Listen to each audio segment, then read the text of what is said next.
OnePlus, Oppo's baby, is now officially a big name in especially the UK, and that puts it in the same category as the likes of Apple, Samsung, LG and Sony. But I bet a lot of you don't remember where OnePlus came from. Hey guys, my name is Ryan Thomas with Failtech, and this is the evolution of OnePlus. Let's jump back to 2014 when OnePlus built and had an invite system in place for their debut device, the OnePlus One. They mainly did this to control the availability to customers and meant that OnePlus wouldn't sell too few or too many devices. Smart. But the controversy lies in how OnePlus allowed these invites to be obtained.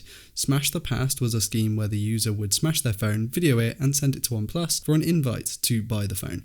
Yes, you heard that correctly. But more on the phone, it sported a 5.5-inch 1080p IPS panel, 3GB of RAM, a Snapdragon 801 and a 13-megapixel UHD capable camera. 3100 mAh of non-removable battery was offered, and with 16 or 64GB of non-expandable storage too.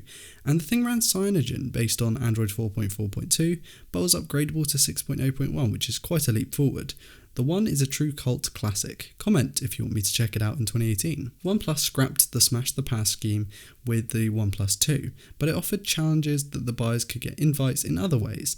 And yes, the invite system was still in place, but the device itself was very different this time around. A front-mounted fingerprint scanner was introduced, RAM was up to 4GB with a Snapdragon 810, and we got a larger 3300 mAh battery. The display also stayed relatively the same, but the 13-megapixel camera also gained optical image stabilization, which was a welcomed change.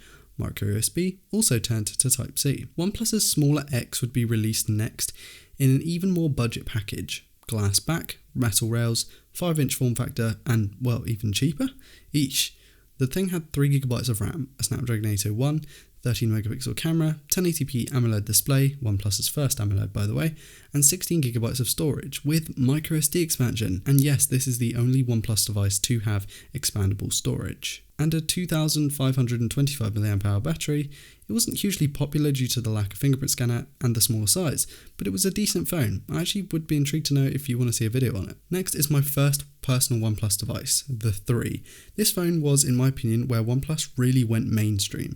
It was now obtainable via their website and not through any kind of silly invite system. It was mass produced.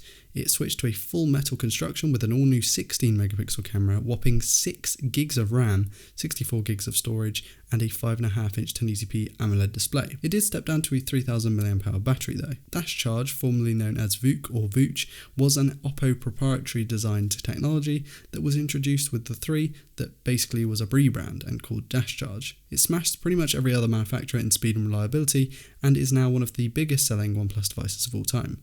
The 3 was a stunning piece of engineering and is still to this day one of my favourite devices that has ever been released by OnePlus. 4 months later, OnePlus released the 3T, a slight spec bump to an 821, 3400 mAh battery, new grey colour, 128GB storage option, and a 16-megapixel front camera.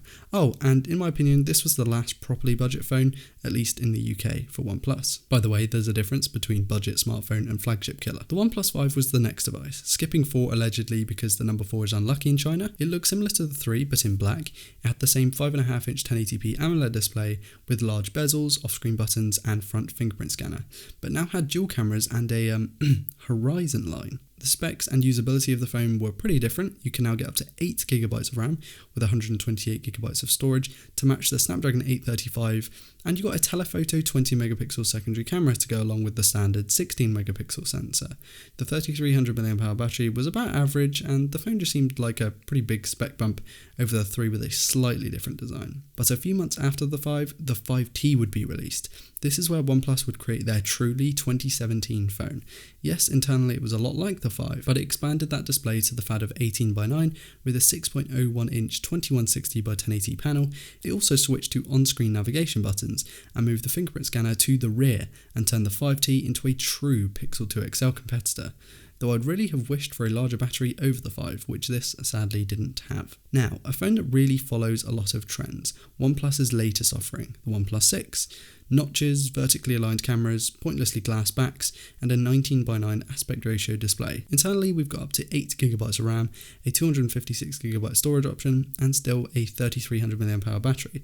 It's regarded as a real flagship, and the £469 price point is not quite there, but from the $309 price point just 4 phones ago, the hike is a tad of an understatement, 52% of a price hike. But despite that, the 6 is an absolute hit amongst the likes of the iPhone X, S9, P20 Pro and XZ2, even though it's only just over half the price of a lot of these devices. In conclusion, OnePlus has come a long way since the invite system, Smash the Past, microSD expansion and CyanogenMod mod, but it's also got a long way to go. IP ratings, bringing back that microSD expansion possibly, and QHD displays. They're still yet to become a OnePlus standard. Do I think they will? I doubt it for a long time, but I'd love to hear your opinions on this in the comments. And that's about it from me. I love OnePlus. They really do break the mold when it comes to how much they can sell for the lowest price. They are incredibly good for the money, but sadly they aren't a budget handset anymore. They're a flagship killer. Budget flagship? Yes. But budget phone? No, I'm sorry. Thank you all so much for watching. Please do interact below and follow my social media. Special thanks to my patrons, you guys have been awesome. I've been Ryan Thomas with Feltech, and I'll see you in the next video. Peace.